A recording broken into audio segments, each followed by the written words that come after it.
was my mother's best friend.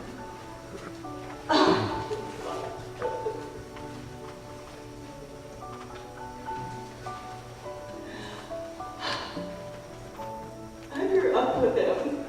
That was Troy, sitting over there as Elvis will testify. He remembered this wonderful story when we were kids. Troy's the oldest of three Paul's children, and I'm the middle of three. We went out to a movie, and it iced over as it will in Oklahoma. Just automatically, just happened. So we were stuck, and Paul had a station wagon. And Troy really remembers Paul negotiating a bridge, doing the 1-2 our station wagon. And I really remember Allison, the youngest. She was about 4, and Troy's littlest sister. And I really had to go to the bathroom. And we were sitting in the back so scared. And so was it.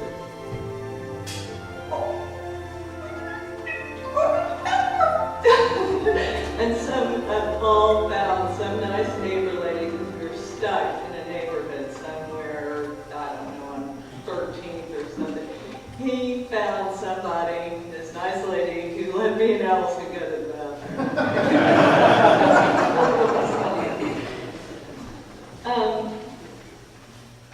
Paul used to read me bedtime stories. Everybody thinks, when you think of Shel Silverstein, perhaps you think of Light in the Attic.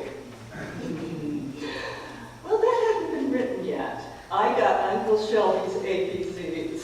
Take a look. Paul would pull it out. E is for Ernie. Ernie lives in the silly. You need to throw an egg up to Ernie. Don't tell your parents. And he'd sit by my bed and tell me to throw the egg at the ceiling for Uncle Ernie. Uncle Shelby's ABCs. That's the light in the attic guy. One of the big things he was about was beauty and decorating. And he saw beauty everywhere. Shadows, light, space. He just would always comment on it. But he also had that eye, that decorating eye.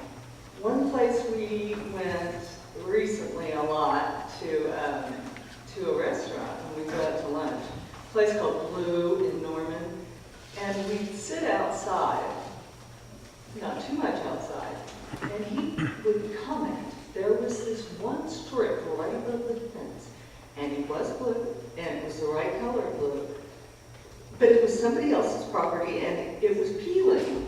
So on the third time, because he'd tell the waitress, I made him sit with his back to it.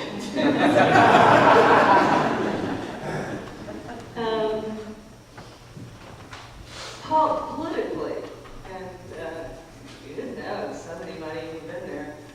One time he introduced me on the south steps of the Capitol, saying, "Do you see what happens when you let one of them be around your little girl? They become activists!" Because it was an activist.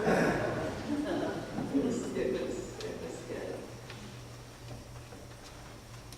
He also knew the Allen the Pussycat by heart. So it wasn't just throwing eggs at the ceiling. And he'd just come up and I don't know it by heart. So I will not recite it.